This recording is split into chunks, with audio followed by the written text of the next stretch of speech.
Hi everybody, it's Mrs. Dunn. So we're beginning a section on rational functions today.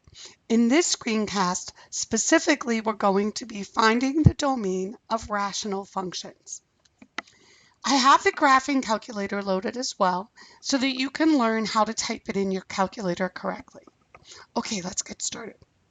So first of all, the way we define a rational function is that it is a function that is the quotient of two polynomials.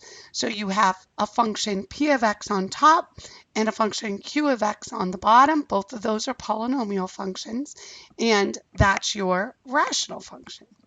Now, the domain of f consists of all values for x which don't make the denominator 0. So for which q of x is not equal to 0.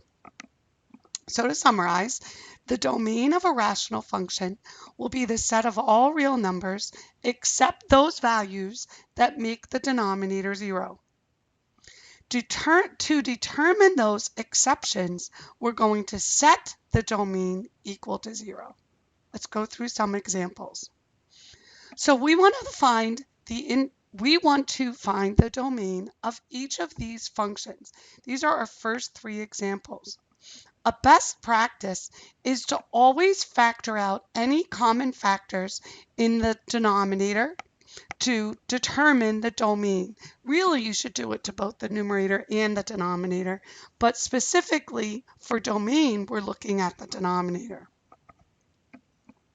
So if we factor the denominator, the first one doesn't need to be factored. In the second one, we could factor out a 2.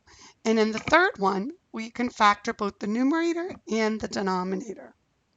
Now, remember, we're looking to find what is going to make the denominator 0. So in the first example, 3 would make the denominator 0. So our domain is all real numbers except 3. This is what it looks like in interval notation. In the second example, -2 would make the denominator 0. So our domain is all reals except -2. And in the last example, 2 and -1 would make our denominator 0. So it's all real numbers except those values. Please take note of how that interval notation is written. So it's -infinity to -1, and then -1 to 2, and then 2 to infinity. Okay, so we know the domain of each of these functions. I want you to relate what we just found algebraically to what you would see graphically on your calculator. So the first graph looks like this. Now let me show you how to do that on your calculator. You tape y equals, there was something there, let me clear that, and we're going to put 1 in the numerator divided by, now because we have x minus 3 in the denominator, we have to make sure we put x minus 3 in parentheses. If you don't put parentheses around that, you're not going to get the same answer. And then we'll press graph. And you can see we have that example. So you can see that the domain is all real numbers except +3. And then you can plug in the other two examples as well. So f of x equals 3x minus 1 over 2x plus 4. Remember, when you're typing that in your calculator, you have to make sure that you're putting a parenthesis around the top and around the bottom.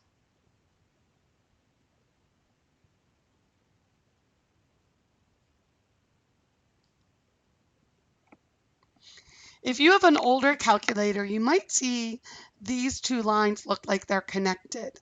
And that is just an error on the older calculators. The newer calculators are better at graphing.